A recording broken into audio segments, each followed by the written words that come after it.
3、2、1、はい、やるぞ。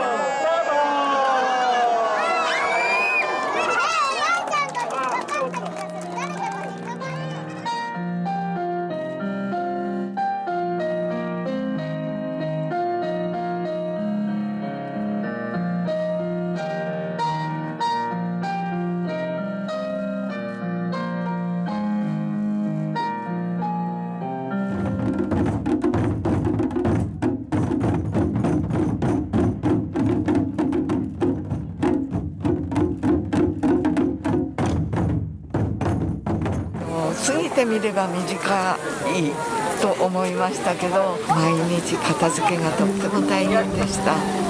ちは床上浸水だったんですけれどもね、大勢のボランティアさんとか